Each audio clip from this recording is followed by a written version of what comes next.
Shanti. Om. May Brahma the teacher is. May he enable us to share the benefit of learning equally. May we be equally strong to grasp the meaning of the learning. May the learning be equally fruitful to us. May we never be jealous of each other. Peace, peace, peace. Now,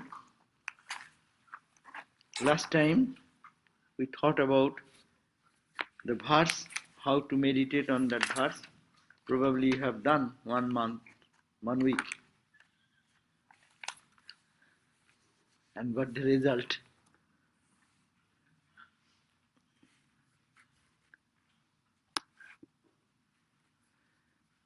Yes.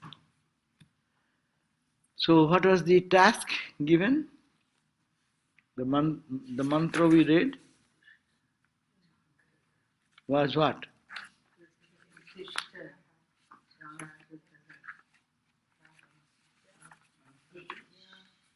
108. 108. Yeah. Swami, you asked what the result was. Look at us, Swami. We all have 2 horns.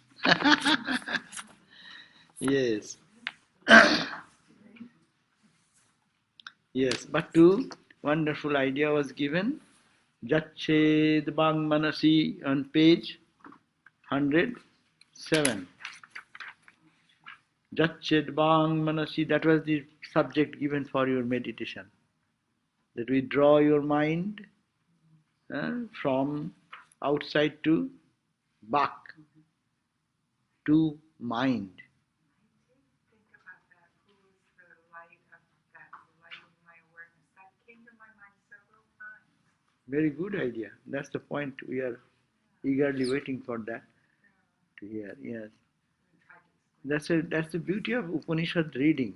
We discuss and talk, that's one thing. But to absorb the joy of meditation or study of the Upanishad becomes more fruitful when we can really sit and contemplate on these noble thoughts. So the instruction given here, we discussed last time, that wise person makes his organs only saying that it's okay. Hello? Now you're getting, no? Okay. So wise person, what he does, makes all his organs go back into the mind. Dachet Bak Manasi.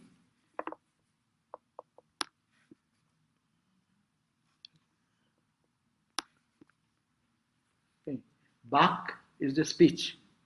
And that means this organ of speech to be brought back to its source. From without mind, connection of mind, this Bak does not come out. So similarly, pointing out to one organ, they are mentioning all the organs, bring it back to mind. So before talking, go back to the mind. Withdraw your external connection, and then Bang Manasi, and then mind to be taken to the Buddhi, intelligent Buddhi. Why it is the enlightened intellect? Because Sanskrit says Jnano Atmani. Jached Manasi Pragya Tad Jached Jnano Atmani. A Jnanatma here means the discriminating mind. That is Buddhi. Take it to that level. Because which is indiscriminate, you bring it back to discriminate mind. And then this enlightened intellect into the collective intelligence, that is the great self or Hiranyagarbha, and then the collective intellect into the pure self. Meaning, the structure has been given the concentric circles, that picture if you remember, there this everything is turned one into the other, into the other, into the other, and then going to the ground of all our awareness. So that was the task last. So The let wise sink his speech into the mind into the intellect, and the intellect into the great Atman, and the great Atman into peace, eternal Atman. So that was the idea, what was we have read. But we have also read on next verse, that this is a task, it's not so easy. As you just said, that we are trying, but it is not so easy to get into its essential meaning. It takes long, arduous effort and practice. We will have to pay that much energy, that much time to be devoted for this. It does not come spontaneously. So, it has said, therefore, he says the Upanishad has called every person to tishthato, come up, utho, sit, don't sleep anymore in ignorance. Jagrata. Now, not only you out of the bed, you sometimes sit, then open your eyes. Be aware that you have to make a journey, Jagrata, and move on in this journey of meditation and constant remembrance of the Divine Self unceasingly. But the path is not so easy, because our ego will come, our misunderstanding will come, our doubts will come, our this character, what we want to build up, upon which this realization stands. To build up that character, it takes a big effort. So don't be nervous, but hold on to that. Uttishtata, Jagrata, Prapya Varan Nibodhata. Don't stop till you reach the goal. But don't think it is a very pleasurable journey. It is like walking on the edge of a razor which is just sharpened. It's giving a very strong view about this journey. So it is not to make us very much frightened, but it is giving the seriousness of this path. And how, as one walking on the razor, if he has to do that, I do not know how it is possible, but if it is possible, then how much attention and care is necessary. So in spiritual life, we want to make our spiritual life really meaningful, then we'll have to work this much seriously with full attention. And there is no time to be wasted in unnecessary things of values which we put behind the objects of this. So he is coming in front. Now, yeah, that's we can see.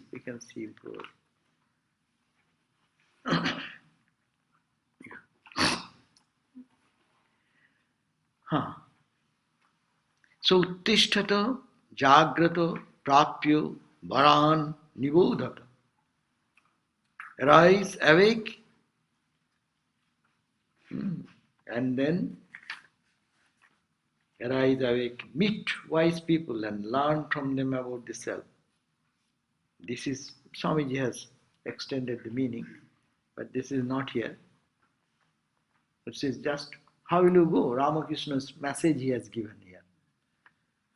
In this, Sadhu Sanga name ache pantha dham, Shanto hole tatha koribe vishram, Patho branto hole sudhaibe patha shepantho কি পান্থ জনে মন চলো নিজ নিকেতনে. That is a great song what Swami Vivekananda sang before Ramakrishna. Oh my mind, go back to your own abode. Chalo nijo niketane. But in this path, it is a journey, a tedious journey. But when you are moving in this journey, this song said that there is one rest house where you can confidently wait there. And what is that? Holy company. That's why he has taken this word. He has location and he has taken meet wise people and learn from them. But in the original, in the main verse, It is implied maybe, but it is said that it is you are to Kavayo Badanti, the Kobi, the sages say this, that is a serious, arduous journey. So, but you can explain how I shall go there. You go to a holy company. And Ramakrishna emphasized holy company and going to solitude. Two things he said. Nirjan Vas, Sadhu Sangha.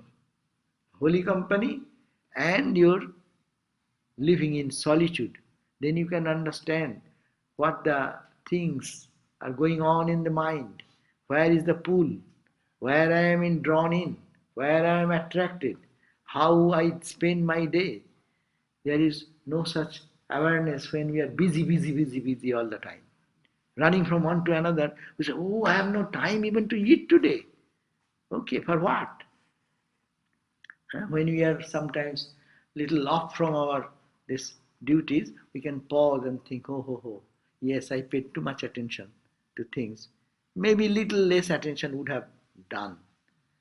But that is the awareness. So that's why it is journey. So it is, the scholars say that the path of the self-knowledge is hard to tread as walking on a razor's sharp edge.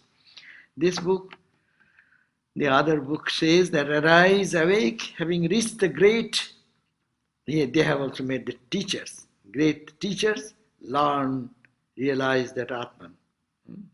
Like the sharp edge of a razor is that difficult to cross and hard to tread. Thus say the wise. So this is important that here both the books are indicating to reach the great truth. We are talking about the truth, but here it is meaning truth is a theory for us. The teachers, the enlightened teachers, they are the manifestation of the truth. So go to them. So probably, I think Shankara may have explained in that line maybe. Yes. You said arise, awake, but when the thing was read, then it was don't stop, awaken, and then you said... Stop not till you reach the end. But the implication was we're lost in ignorance. Yeah, we are lost in... Quite what the awakening was. That means now we are sleeping. It's very clear when you said ignorance. And no, we are in ignorance now. That's the sleep. Sleep. And then from that sleep, arise. Jump out. Jump out of the sleep. And then jump out and then, okay, I now wake up. No, open your eyes. Awake. Huh? Take a hot shower. And then sit for meditation. One is... Swami Vivekananda says that we frequently hear, arise, awake, stop not till the goal is reached. Right. So you could say, oh, this starts the same way, but then it takes it in a little different direction because it says to get to the goal, you have to go over the sharp edge of the razor. Very difficult path. So the same thing, somebody says, stop not till you reach the goal. Whatever obstacle comes, don't worry about that. You will have to face it. That is the same spirit. Actually, he has taken this verse and translated in his own way so that we can understand easily. Okay.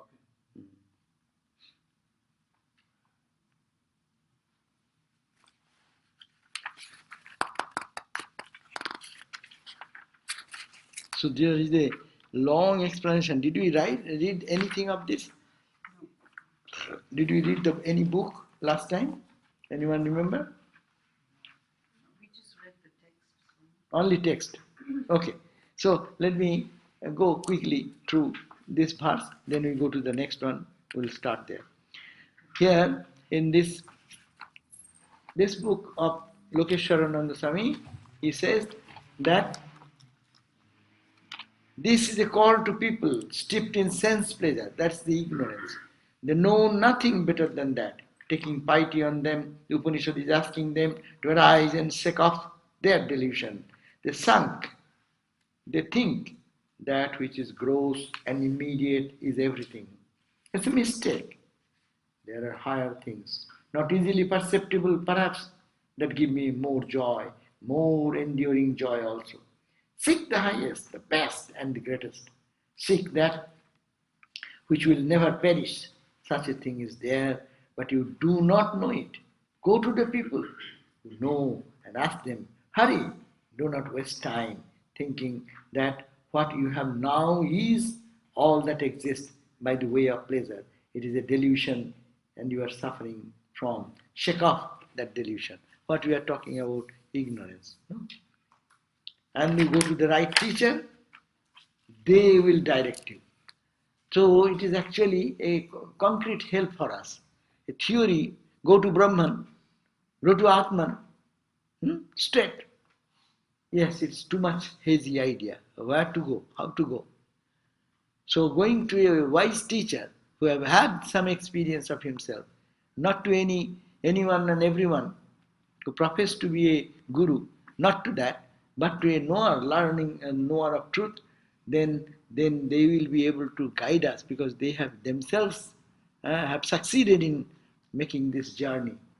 So go to the right teacher and they will direct you. They will show you the path of self-knowledge. It is a difficult path, as difficult as treading on razor's sharp edge. But never mind, if some people have gone along that path and this is the goal, surely you can do it also. So these are all very positive thinking. Ask the teacher and they will tell you the secret of their success. The secret may be zeal, hard work and perseverance. That is for good for every endeavor of our life. No? Whatever we do, if these three things are there, one can succeed. Zeal and hard work. Not sitting idly and talking big things, but to actually seriously working day and night on this thought. If that attention goes to that type of seriousness, then where is the time to spend idle talks? Where is the time to, you do your duty as much as necessary, but look at our life, how much we actually spend our time which is essential, needed for my duties, for my everyday living, and how much we spend our time, which we could have avoided. It's not that important, no? Someone was telling me that I spend every day about 1 hour on the news. And yes, you live in the world, you have to know what is going on. But how much? Suppose those who are not listening, are they not in the world? But if those who are not listening, how they are spending their time? Are they spending for this truth, search for this truth? But the point is that how one is sincere to reach this destination. So the teachers can say, because they have gone through that ordeal and they have handled that and for themselves, and they know where is the pitfalls, where are the potential dangers.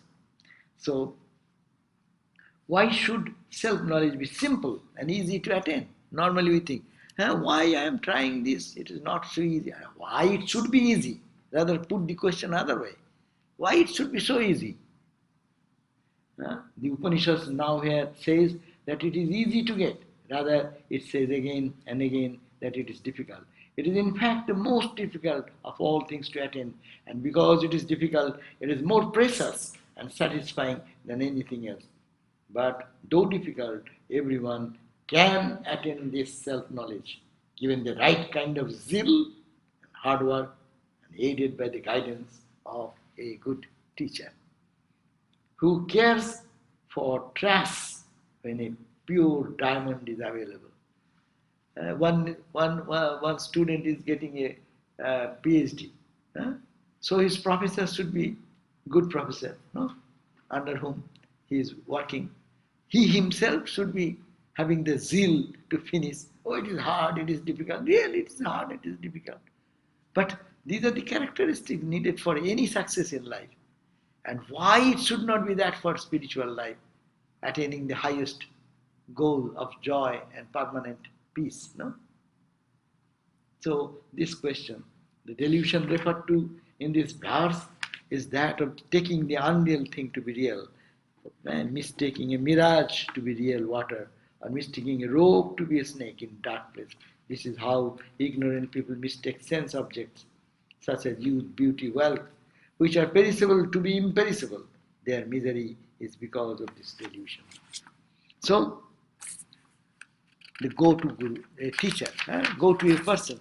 The Swami Vivekachudamani has given us a very concrete idea about that, how to reach the when you are really searching for the truth. So it says samsara davan alatapataptam, unless you are tormented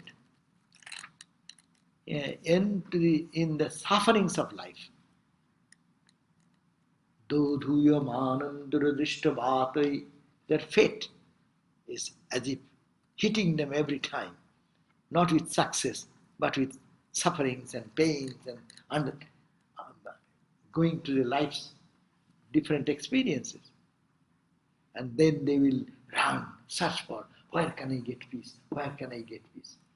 That type of hungry person for truth, when they get a little drop of words, they catch and they go dive deep into the practice. We are listening every day, but it is not sinking into our heart because that type of cry, the inner urge, is to come. It is coming, but it should be intensified. That is the point here. This Upanishad is always to encourage us, not to say that it is not possible for you, but to say that we have to give more attention and more serious on this issue.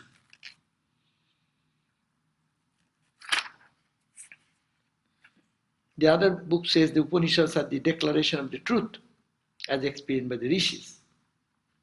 An individual, even when he comes to discover an ordinary joy or beauty, almost goes mad and strives to explain the experiences to his fellow men. Thus we have the thus we have the Newton certainly could not have felt so much of the pain of people falling on his nose as the joy of his thoughts over a gravitational force that draws everything towards the earth. Archimedes ran naked directly from the bathtub, crying Eureka, Eureka, through the streets of the city when he discovered for the first time how volume can be measured by measuring the water displaced by material objects. Swami, Similarly, Are you reading Chinmayananda 158. 150? Similarly, when the great rishis of old, in their silent contemplation upon the truth, came to realize the godliness that is eternal in their nature, they roared forth their joy and victory trumpets to the generation in their joy and feeling of the absolute perfection. Instances are many in the various Upanishads where the rishis directly call their generations to follow the path, seeking the truth until each realize for himself his identity with Godhead. Jesus Christ also expressed almost a similar idea when the Lord says, strive to enter in at the straight gate, for narrow is the gate, and straight is the way that leads to life, and few be they who find it. Huh? There's another quote in the Bible that I'm remembering, Swami, about it's easier for a Camel to enter into the eye of the needle. Huh? than a rich man to get in heaven. The same thing, rich man means rich man's affection for the wealth and money. We have our affection and pet objects. We also are very much bound there, like a thick, heavy, what is called glue. We cannot get out of that. Our thick glue attaches to things where we cannot get out. So the rich man's money for him, other person, every one of us have certain glue, and it is attached to something. So it should be. It's a strength. It needs strength to get out of that. So Jesus Christ also said that. Here, in the mantra under discussion, we have the world famous call of the spiritual kingdom, the call of hope and glory. Arise, awake has been adopted by Swami Vivekananda as the mission's emblem. Arise, awake, O men, rotting in the quagmire of samsara Arise, turn towards the brilliant, sunlit land of perfection, and walk through the path shown to us by the rishis. Walk the path and reach the glorious summit from where you can experience that your sense of limitations and imperfections, hopes and desires, success and failures, love and hatred, birth and death were all but a gruesome midsummer night's dream. So get out, get out, get out. Huh? It's a big call. Mere rising from the bed is not at once a total ending of the sleep. No? It is our agreed experience that although we have arisen from our pillows, we are not immediately as alert and fully awake to the external world as we would be after a time. Rude shock in life, such as loss of property, sudden bereavement, disappointments in love, and such other causes, may temporarily make us realize the falsity of the values lived by us in our day-to-day life of competition and selfishness. Man under the street in life comes to feel the hollowness of life, and for the time being comes to entertain a seemingly healthy vairagya, renunciation. But this is only a passing mood. In many of these moods does come at some time or the other, but soon it passes off as an impotent impulse. This state, temporary opening of our mind to the hollowness of life as lived by us, is here indicated by the word arise. Beautiful way saying, this momentary, we get a shock and blow, and we think, wow, what this life is. Many people we hear saying, I don't find any meaning of life, any no purpose, why I am here, what am I doing? When that comes, that is your awakening from the slumber of the ignorance and thinking that this was okay, this is okay, this is okay, everything happening is here, why it has happened. Spend your whole day and night, the world will go on in the same way. You will not be able to do anything. But, yes. Swami, in some place, it categorizes the different kinds of passing vairagya, and one of them is Shmashana vairagya. That is the Shmashana But vairagya. there are certain other vairagyas also, no? Temporary blinding, temporary discrimination.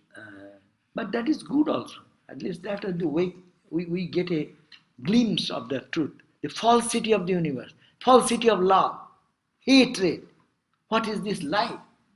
People are talking love, love, love. I love you, I respect you, I regard you. And go, see what is going on. The falsity comes. The understanding. It is not that as I looked at it, then what happens? Awakening comes. That's a great, great boon. But though it is for a moment, it comes. That's great. That's God's grace. But ultimately, after getting many, many such experiences, when we ultimately say, hey, I am going through this again and again forgetting that, and again getting the blow. For a moment, we shut back, and then again I am doing the same thing. How long to play this fun? How long to wait for the truth to come out in my life? So then, that's a permanent awakening comes. And even permanent awakening comes. It is not so. We have become awakened for a moment. Come here. God has given us the place to stay and lead a wonderful life. But here also, how much sincere we are, that is a great question. How much time we dedicate for this? How much serious we are to explore this truth? So even you are all devotees, we are all monks. We have a great mission. We are not like ordinary people. But still then see so much of obstacles. And we don't know. Even we justify our actions, thinking we are doing great job. But let us awaken again, be awakened. That's why the first point is the awakening. Awakening meaning that one has, under the lash of circumstances, come to accomplish the command, arise, should try his best to come to a fuller realization of what has actually happened within him in his personality and thus fully get himself awakened. This awakening can be effective only when one who has a reason rushes to the feet of a real teacher who is well versed, who is the guru. You know, three definitions of a guru. Srotriyo, he should be well versed in the scriptures. He knows actually, not your whimsical concept you are preaching.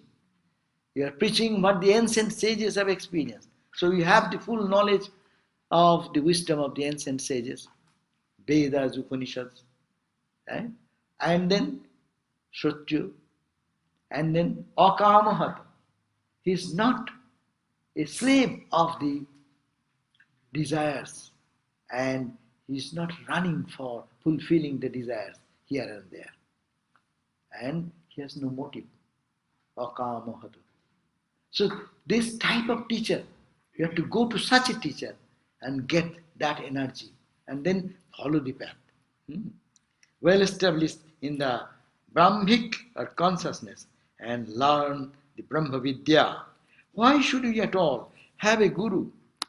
This is often asked by almost all modern educated class people, but they once forget that when even as mechanical an art as typewriting cannot be mastered without an instructor, no one can pursue the path of self-realization without the help of the master. Again, the path is very difficult, like the sharp edge, etc. Anybody who has at least made even a sportive attempt to leave always the path of good and shall realize how slippery and narrow is the path. A life dedicated to perfect self-control and self-discipline, a life of full awareness and all discrimination is no easy life. A sadhu, monk, sitting under a tree, maybe an idler, to a city-bred insurance agent or a jungle woodcutter. But if only the insurance agent would try to do what the sadhu is doing even for an hour. The statement that the path is a risky as the knife's edge is made by the Shruti only to emphasize the importance in strictly following the path under all conditions and circumstances. This should not in any sense of the term be misconstrued that the path is impossible and difficult. Lord Death could calm this statement at his own, but he does not, and in this he is not showing off any sense of assumed modesty. Sometimes we camouflage, we sugarcoat, we give a sugar coating, no? Spirituality and sugar coating to match both sides. But here Upanishad is very straight cut. If you want to have this, you will have to sacrifice this much. Be bold, be strong, hold on to truth. So these are the call for the Upanishad. Because, why? Because the truth you are asking for is not an easy thing. Let us go to the 15th verse. Ashabdam, got it? Ashabdam asparsham arupam abhayam tatha arasham nityam agandha bhacchayat anadyanantang mahata parang dhruvam nicajya tanmrityu mukhat pramuchyate. So what is this truth is ashabdam. It is without, beyond all sound. Asparsam, you cannot touch it. That's why it is called asparsha yoga. Union with that untouchable, or untouchable means not in the negative sense, which cannot be touched. What you can touch? You can touch it with your hand? No. You can touch it with your mind? No. You can touch with your other tools? Your what is called the strong determination? No. With your ego? No. Because it is beyond. So that truth is ashabdam, without sound, asparsham, without any touch, or rupam, it's a form, beyond all form, or bhayam, without any bhaya. Bhaya means I buy.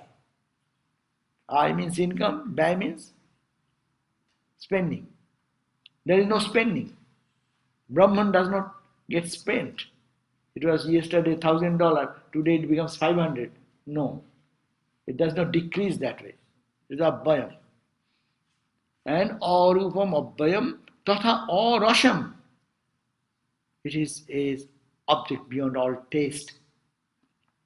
Nityam, it is eternal. Agandhavat, it is beyond all the other organ of smell. Smell you can have it through your nose. It is not catched by that nose. Cha, in Jat Anadi Anantam, it is without beginning, it has no end. Mahata Param, it is beyond, superior to Mahat Tattva. Mahat Tattva again it is coming. Mahat Tattva, Buddhi Tattva. Dhruvam, it is the changeless. Nichajyo, having known that, what happens? Tat means that Atman, Mrityu Mukhat Pramuchyate. If you want to know this, and then one can be freed from death. Mrityu Mukhat, Mrityu is the death, one can escape the clutches of the death. Nichajyo, Mrityu Mukhat Pramuchyate. So who can do this? Who can get out of the clutches of death? Who has realized this truth, realized this Atman. What is the definition of Atman? Atman is which is without sound, without touch. That means all the sensory things, not the sense objects, neither the sensory organs. So it is sound without touch, without form. Form is seen by the eyes. Without decay, without taste, without smell, without beginning, without end, beyond even the great Mahat Tattva, eternal and unchanging, that is freed from the jaws of death. So, because of that, the previous verse is so important. You want to attain to that, that is your goal, you want to reach that, then you have to do that much serious sacrifice you have to do for this realization of the truth. So, you must be remembering that the burning question which Nachiketa submitted to his master, the Lord of Death, was whether there was really an existence after death. Now he says, death, beyond death, this is the reality. Guru is giving the response to the student Nachiketa. Death refuses to give him a dirty reply in a parliamentary yes or no style. And thus skeptics and low atheists, not having the intellectual capacity of understanding the correct import of the very method of religion and religious teachings, quote such instances and cry that even the greatest of gurus have only succeeded in evading the questions directly asked by the ignorant seekers. But it is not so. They have not avoided. They are saying this is the truth and you can attain this. Unequivocal words the Upanishad is declaring. And also it's a glorious thing to think, meditate on this verse. Ashabdam, asparsham, arupam, tatha abhayam, tatha arasham, nityam, agannavacha. This is one type of meditation again. This verse can be taking one word, one can just dive deep. Asparsham. Think about that it cannot be touched. And now contemplate how it cannot be touched. We touch this one. We touch any sensory object we can touch by our hand. If I cannot touch by this, I can touch by my eyes. I need not to touch my hand. I can touch. This is touching the object.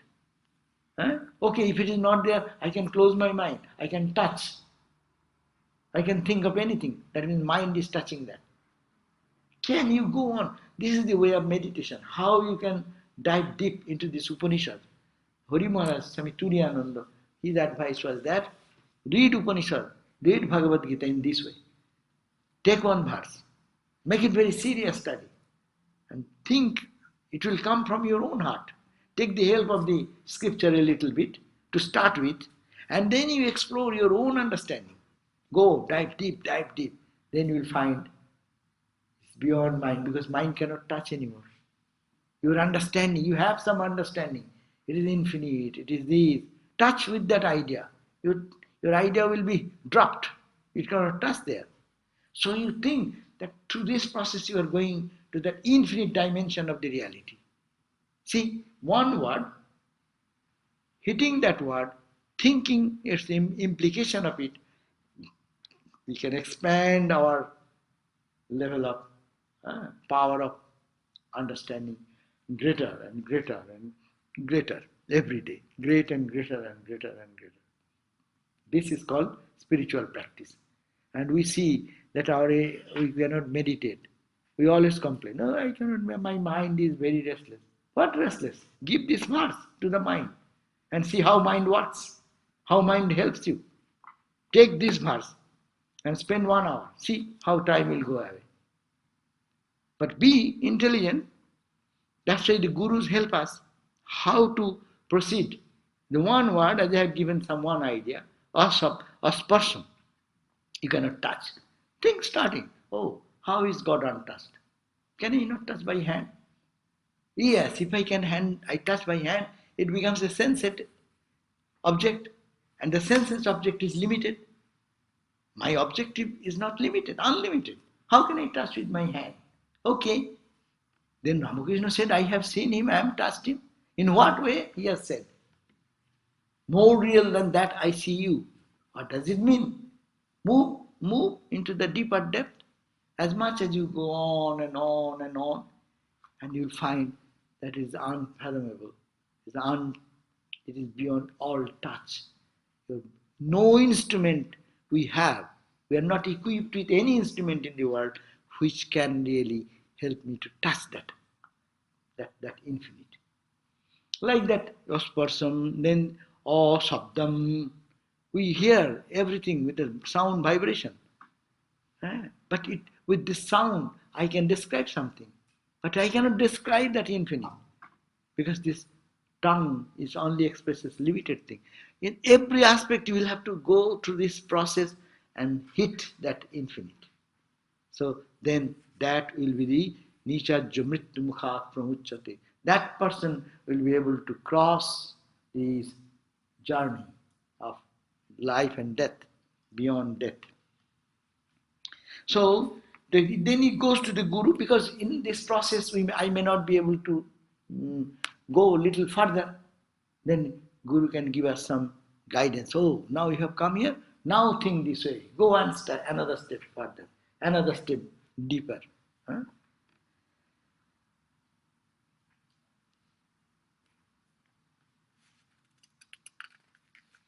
But scientifically speaking, the question, though seemingly sincere and correct, is a philosophical absurdity, and no true thinker can afford to answer such a wrong question in terms of completely scientific language.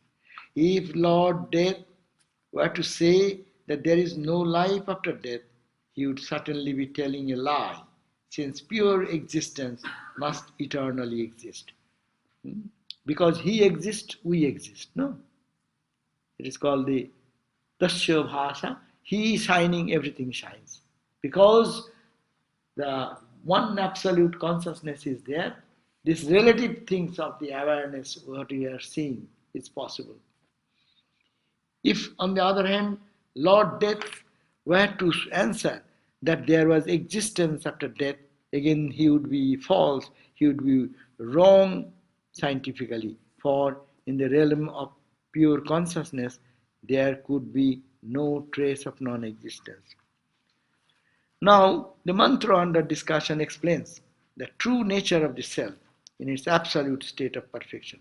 In terms of a language, convinced for explaining things and for narrating experiences which are finite and limited. Our language is like that. It is all utilized for understanding, narrating limited objects. The tongue cannot express is an unlimited one.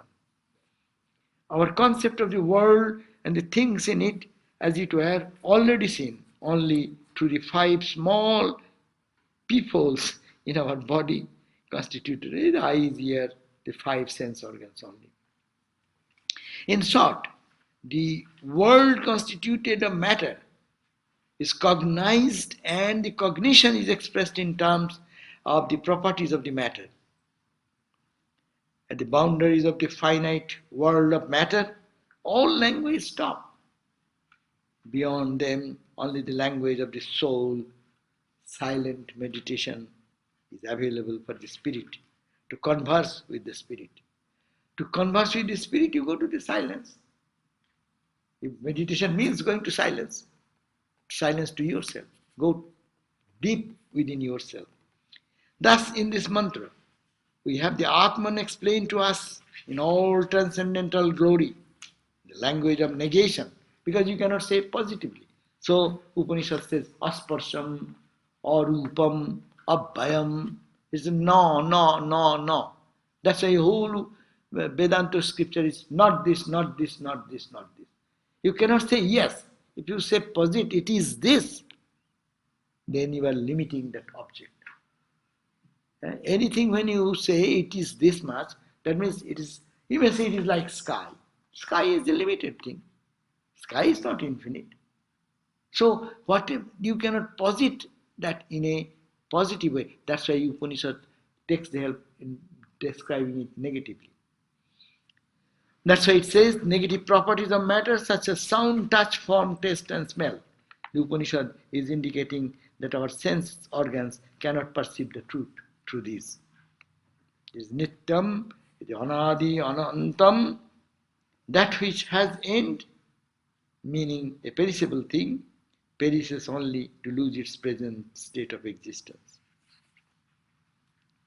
If a seed ends, Would you say, can I ask you, would you say that the fact that the world is always making, we're always making new people, new flowers, new this, always, that's a reflection in the world of form of this eternality.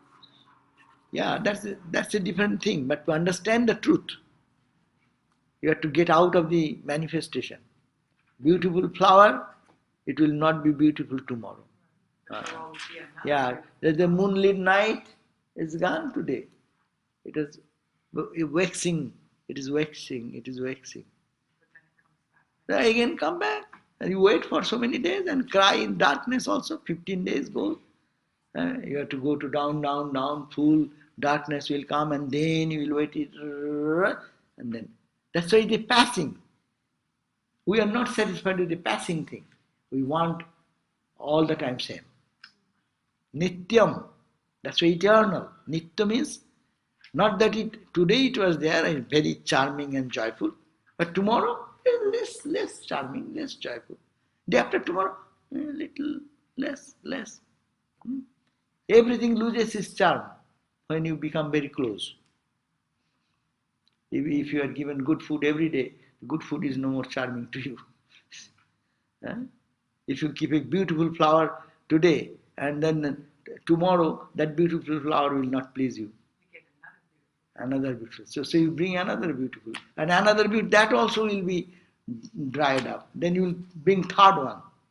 Then fourth one. But you go on continuously. By that time life will go away. So And then you get another life. that we can wait. We are all waiting for that.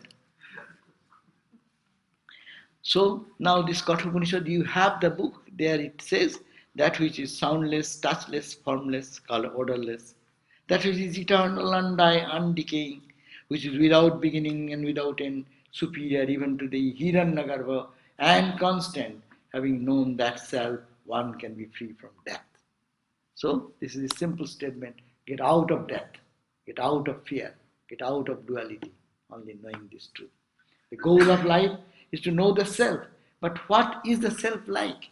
It is difficult to describe it because it is without attributes. And it is not like anything else we know. This is why nothing positive is said in describing it. Only negative terms are used: formless, soundless, tasteless, etc. It is in fact beyond thought and speech. The self is described as superior to Mahat or Hiranyagarbha because the self is the cause of Hiranyagarbha. You know that with the chart. The supreme reality is there. You come one step down, then it becomes Ishvara and Hiranyagarbha. And Hiranyagarbha to the gross level. It's a creation theory like that. The way to self-knowledge is difficult.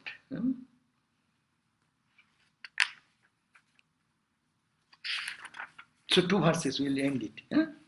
Now, 10 minutes are there. Okay. Now, next verse. So, first of all these things are coming because we want to realize that infinite, and therefore you have to take the recourse of pursuing a path. It may be apparently very difficult, but to hold on to that truth and dive deep into that one, of that which cannot be described in any positive term. Now, 16. Nachiketam upakhyanam, nachiketam upakhyanam, mrittu proktam sanatanam, mrittu proktam sanatanam, uktva shrutva cha medhavi, uktva shrutva cha medhavi, brahmaloke mahiyate. Loke mahiyate. Now, this is glorifying. If you learn this, what will happen?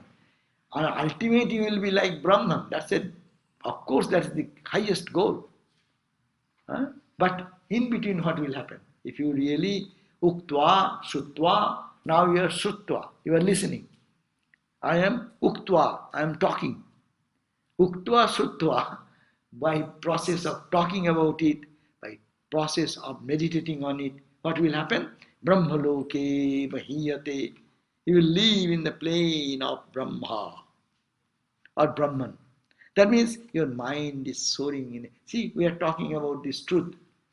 We are living in this Hollywood temple, but our mind is soaring somewhere else, isn't it? It is not more, these few moments, it is not connected with the petty things which we fought from morning till now. No? Mind is not there. That means mind is soaring high in a higher plane. So that's the point. It says that Nachiketam, what is Nachiketam? That of Nachiketa, this Upakhanam, this story what have been mentioned here, Mrittu Proktam, Mrittu, the god of death, has spoken about this, told by death, Sanatanam, this truth is eternal, Sanatana, ancient. Uktva, now having related this, Sutva, having heard it, Cha, Medhavi, those who are, they say on condition. Sutva, Uktva will not do. If you tell this truth to an immature mind, they will make a total mess of this philosophy. So it should be intelligent people. What is intelligent means? Those who have understood the thing a little bit clearly. They have the intelligence to grab this truth. Otherwise, most of the places is misunderstood. Vedanta is most misunderstood. That because the adhikari is not there. The right type of student, qualification of the student is necessary to grab one philosophy and another idea. So it says, Medhavi, that should be intelligent person, the Brahma Loke, in the world of Brahma, or Mahiyate is glorified. That means they, after death, go to that plane where everyone praises him. What a wonderful life he has led by thinking of Brahman. No? So,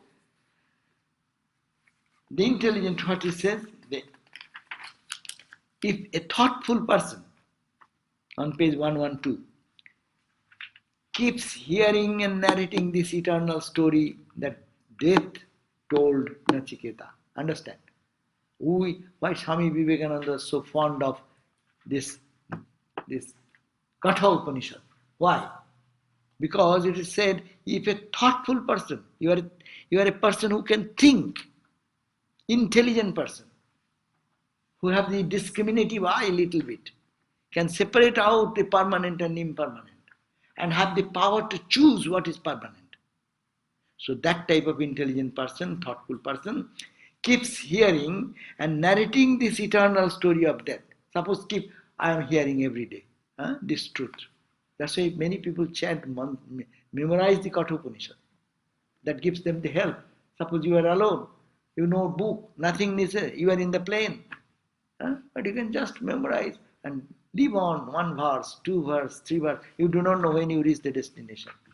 And in the entire time, you are in the heaven of understanding of the truth. So this is even we hear and we talk about that, and that Nachiketa heard, which this Nachiketa heard at this book we are reading, then he is elevated to the status of Brahman and is respected as such. Meaning, it is a praise.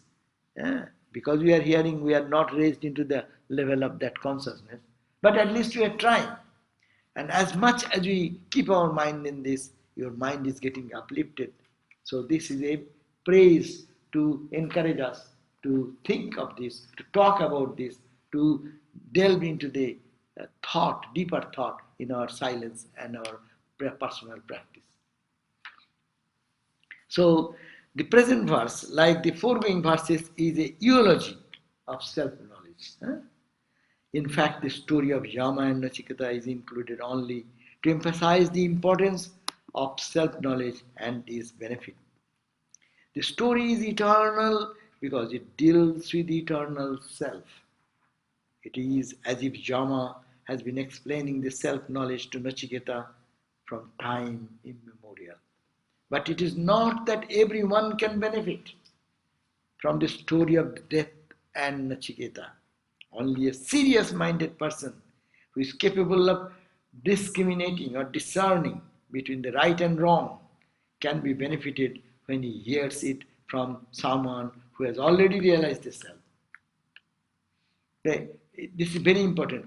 This who is capable of discriminating between the right and wrong. Right and wrong, people immediately will think, right or wrong? What is going on here? Right or wrong? Not that. Here everything is wrong excepting God. That should be the right and wrong. Don't go to that again into that pothole and rat hole of the journey. Get stuck into the petty things again. Rise above all these things. So that is the transform. Such a person then becomes transformed and attains the status of Brahman. Now what this, I will read quickly. This verse, the intelligent one, having heard and related this ancient story of Nachiketa, as told by Lord of Death, is glorified in this world. In the 16th and 17th mantras, with which the first chapter of Kathopanishad ends, we have a brief statement glorifying the very Upanishad. Such statement is for eulogizing. And the statement of eulogy are very frequent in the style of scriptures. And according to Sri Shankara, these statements are often pronounced with a view to encouraging the seeker. Now, it does not happen that you will be a Brahmajnani. If you listen, we are listening how many days? We are talking about this how many days? I am not yet run to anywhere. But it is an inspiration. Do, continue, and it will happen in one time. In a noteworthy that Shankaracharya in his commentary points out that Brahmaloka can have two interpretations. What does Brahmaloka means? Be either the world of the creator, meaning Hiranyagarbha and state of Brahmaloka, or it can be the world of self-effulgent. Brahman, Brahma Rupi Loka, where Loka means Prakasha Rupa. Anyhow, so two meanings can be done. So here the idea should be, and if we are to accept the interpretation of Shankara, we shall have to twist a lot of the meaning of the word hear, and repeats from the hearing and repeating should mean hearing the truth from the perfect master, repeating it though through one's own reflection and meditation, until at last one becomes a full jnani. Then such a great soul shall come to enjoy the Brahmaloka, Rupaloka. Anyhow. Yaimam, now, then last one. Yaimam paramam guhyam sravayet brahma sanshadi prajata shraddha kaleva tadanantaya kalpate tadanantaya kalpata iti. That is the end of the Kathopanishad, the Prathamadhyaya Tritiya Valli. That ends the third Valli of the first chapter of this Kathopanishad. What does it mean? Yaimam paramam guhyam. This, what you have read so far, it's the guhya. Again, guhya means secret. This truth is not known to us. Even we hear, it does not register in the mind. Even if we think 10 times, till doubt comes, hey boy, telling this, saying that, but it is not for me. So this type of doubt remains. So, but this paramam secret, sravayat brahma sansadi, when one talks or in an assembly of the Brahmins, that means you are all Brahmins, we are all talking. Understand? I am now talking, not a Brahmogyan, but I am just speaking about this Kathopanishad. And you are all Brahmanas sitting over here. Brahmins. Do you not get it?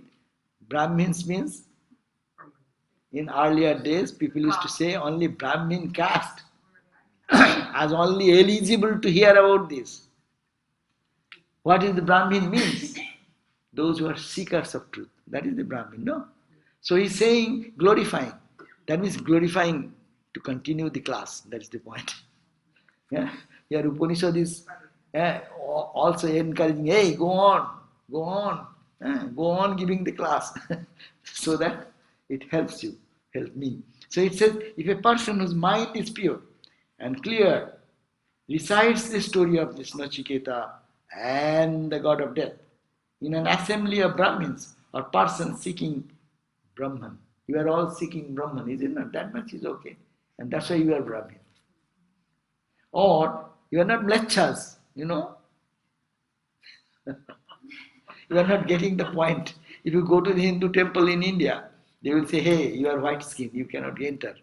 You are not Brahmins. So this is the point. No, who is listening with the eagerness to know about the self, he is a Brahmin. So if one does that, what happens? At the time when the relatives are offering gifts as a token of the respect to a departed person, then that hearing will bring infinite reward to all concerned, those who explain and those who hear, those who are explaining and those who are hearing. Indeed, it will bring infinite reward. That means whoever with devotion recites before an assembly of Brahmanas or at the time of Srad ceremony. In India, that was the tradition. And when Brahman dies at the Srad ceremony, they recite the Upanishads. Even we do that. When someone passes away, we go and chant the Kathopanishad verses of. In the memorial day, when memorials we do the service, here we quote the Kathopanishad. This is just as what this Upanishad is instructing us. Swami, what are the exact verses that are recited during We speak about selected verses from different chapters. This higher secret obtains thereby immortality, obtains immortality. So this will bring immortality, the glorification of that. So the explanation, I end with the page 113. The repetition at the end of the verse is only to emphasize that this shall happen. The nature of the self is difficult subject. It is difficult and also mysterious. Thus it should not be talked about everywhere. One may talk about it only to self-disciplined persons. Otherwise, it may create confusion in people's mind. The story of Nachiketa and death is basically a discourse on the self, capital self. If you recite this discourse as death told it to Nachiketa, it will do you immense good, and it will also do good to those who listen. But both the speaker and the listener should be self-disciplined people. Through self-discipline, people's mind becomes pure and clear. Through self-discipline, people's mind becomes pure and clear, and those with such minds can easily grasp the subtle nature of the self. So, it is to be repeated, it is to be studied, it is to be meditated again and again. So we'll start again the next day, next chapter, which is chapter 2.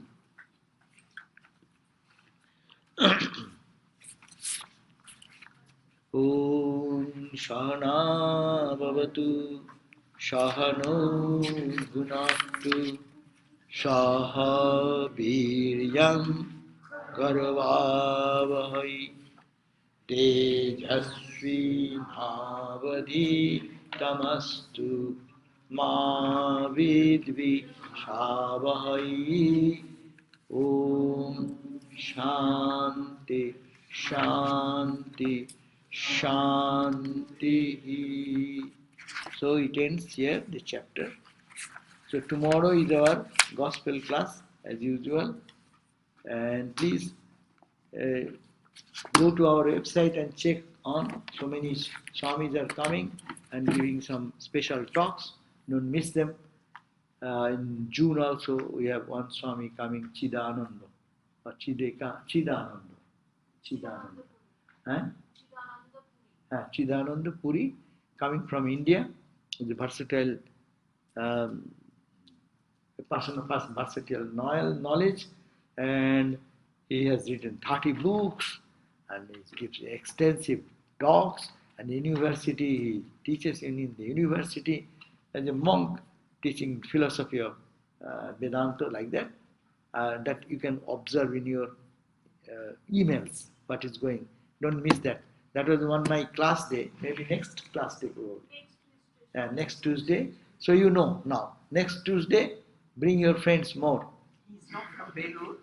No, he's not from Belur. Which order? Puri order. He also got sannyas from Puri order. Who's his Guru Swami? I forgot. Now, when you read their Guru, we say our Guru is Birajananda, but they will have to say 1008 Sri Mat Paramahansa Paribraja Kacharya, this, and the name I forgot.